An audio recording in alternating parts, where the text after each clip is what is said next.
Welcome on in here to the Thursday edition of Sports Memo Today. I'm your host, Dan Alexander, and you football fans, you're going to be happy today. We have all kinds of CFL plays for you, and you're saying, CFL, what? Hey, that money is just as green when you're cashing in that as you are in the NFL. You see to the side, we got Nick Parsons on Twitter, at Nick Parsons Pro. He's my first guest here today. And then the Iceman. You know he heats up when summer rolls around. Jesse Schule got a 2-pack of player props in tonight's CFL game. So I say we get right into it. And welcome on in, Nick Parsons. If I lead with bringing up CFL, Nick, you know we have to start there. BC Lions, Winnipeg, Blue Bombers, and you have some thoughts on the total. What are we thinking in this one? Yeah, well, these teams, Dan, are similar in many ways, and they're different in others. They're both 2-0 straight up. They're both 2-0 against the spread. But Winnipeg has seen both of its first two totals go over the number. BC has seen its first two totals go under the number. And so coming into this game, we're coming into week 3 here now. For the Lions, 2 of their top receivers are out. That's Rhymes and Hatcher for tonight. Their third top receiver, Whitehead, he's back, but he's expected to be a bit fragile here. And for the Bombers, their star running back, Olivieri, he's questionable and could be that would be a major setback for this for the league's leading rushing unit. And so basically, Dan, injuries to these offenses here finally makes me believe that in week 3 we're going to see more of a defensive affair here for Winnipeg. This game does pit the number 1 passing offense, the Bombers, against the Lions' number 1 pass defense. But in June, the CFL, it always gives edge to the defense, Dan. The Lions defense, it's also number 1 in points allowed. It's only allowing 7.5 points per game so far this year. And so when you combine that with the Bombers, they're only allowing 29 points a game. And so when you put those together, that's only 36.5 points per game allowed by these two defenses. Some other stats to take into account here. The under is, in fact, dating back to last year, 6-0, the last 6 for BC. It's also gone under the number in 5 straight on the road for the Lions, and that includes 2 games in Winnipeg. And one other additional interesting stat is for the Bombers. In their last 7 week 3 games, they've seen the total go under a near perfect 6-1. So yeah, when you add it all up, along with the highest total so far this year in the CFL, Dan, I really like the under in this one tonight. Wow, I love it. So some injuries maybe flying under the radar, some players popping up that are questionable. What's certainly not questionable is that you want to ride with my man Nick Parsons in the CFL and in Major League Baseball as well. We got one of those plays coming up. But Nick, before we get to that, you were our $2 Tuesday handicapper at SportsMemo.com. And because you love the folks so much, you're saying, hey, still grab my play. It's only $2. It's a Sunday night play, correct? That people can still hop in on?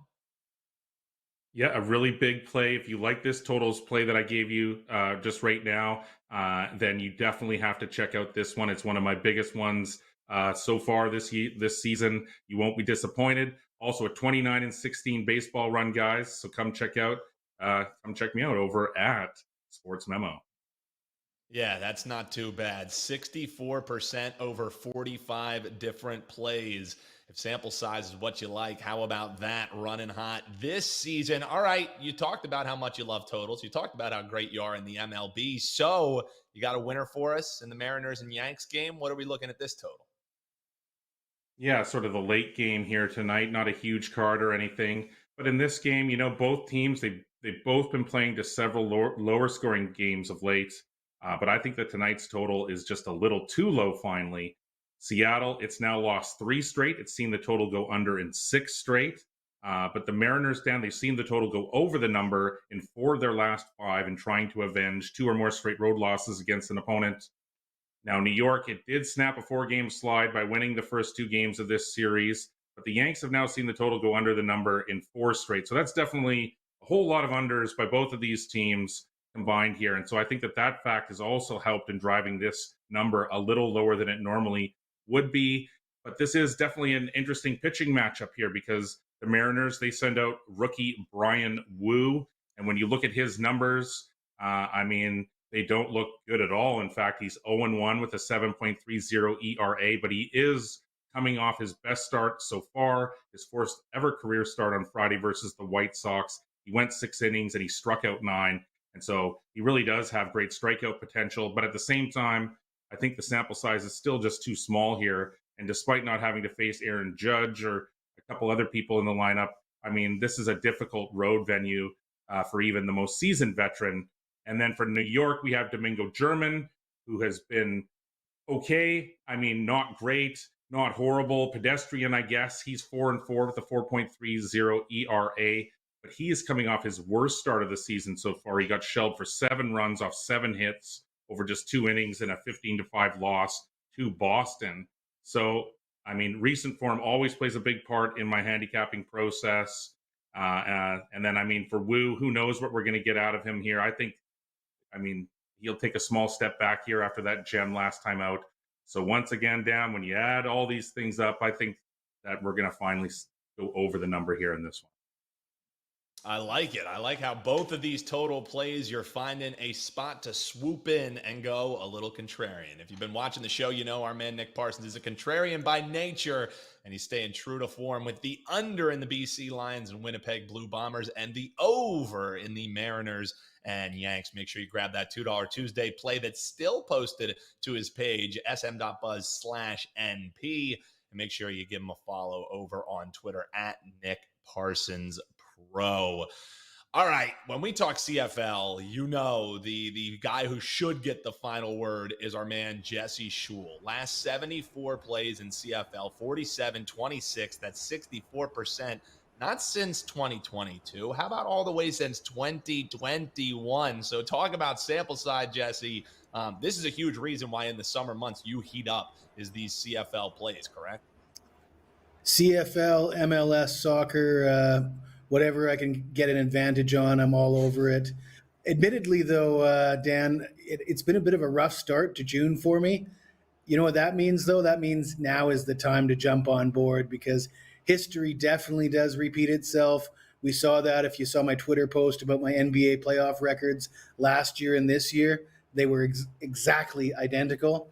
And my last year's summer record, of course, was 62% winners for a ton of profit. So moving forward in June, July, and August, expect big things. Yeah, and I also, especially when an expert like yourself, so to speak, stumbles out of the gate, I look over at what happened at wagertalk.com. Our man Ski Profit, he's one of our NBA guys, and he had a awful start to the season. By the end of the season, he now leads WagerTalk in profits gained. So yeah, you definitely have to trust the process. Even though that's a loaded word for me as a Sixers fan. All right, let's get into some CFL. Let's not think about these Sixers and what's going to happen with James Harden. I need to get my mind off of that. NBA is done. CFL is now.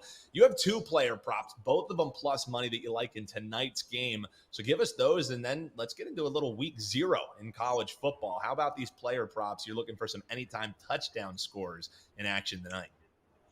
Well, of course, there's only one game tonight, so I'll be covering the same game that Nick was breaking down, and he did a fine job of doing that, by the way. And I'll just pick up right where he left off. He talked about the injuries for the BC Lions wide receivers. He did mention that Lucky Whitehead might actually play, although he's been listed as questionable all week, and he usually gets in there for a few plays, but not a every down receiver. Their other top 2 receivers, Rhymes and Hatcher, are out.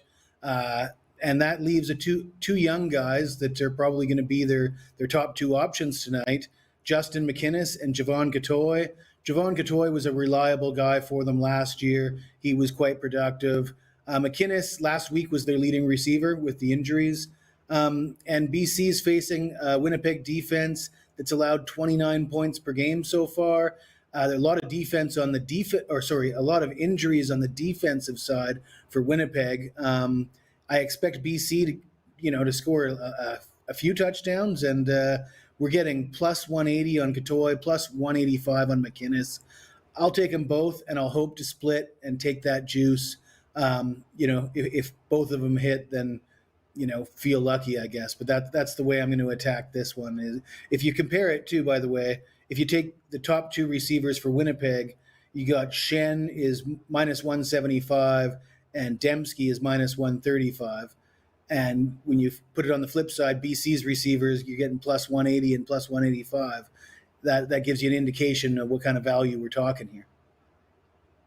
I love it, and I always love plus money. So finding some advantageous plays for the folks live here on Sports Memo Today, plus 190, plus 175.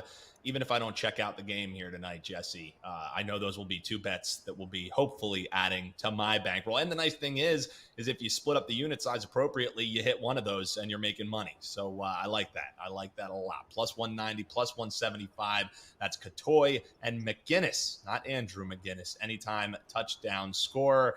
All right, Jesse, let's get into a little week 0. It's never too early to talk college football, especially with a guy like yourself.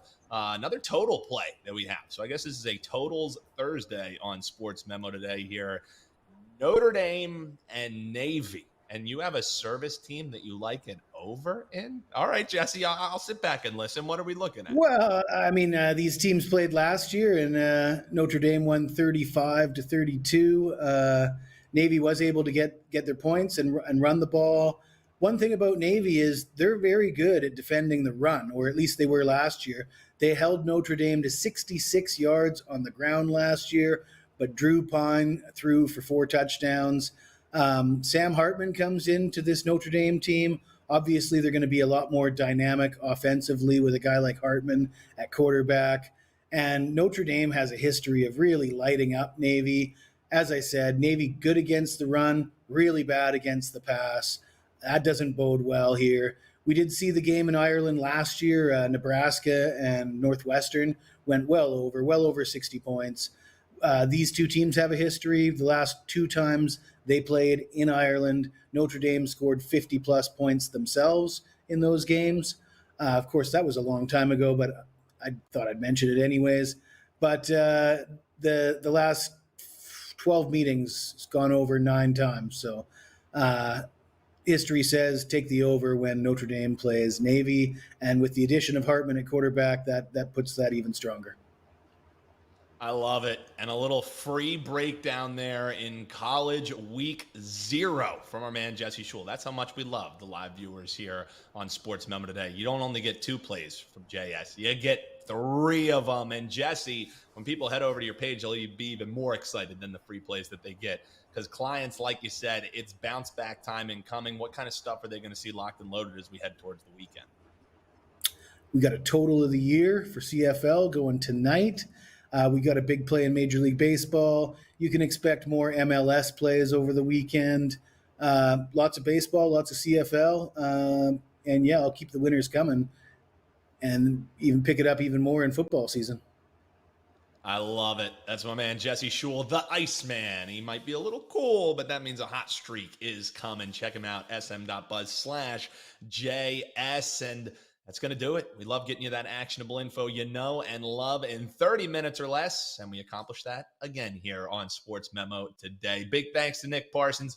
Big thanks to Jesse Schule and Eric, as always, doing a terrific job behind the scenes. I've been your host, Dan Alexander, and we will see you locked and loaded back here next Tuesday on Sports Memo Today.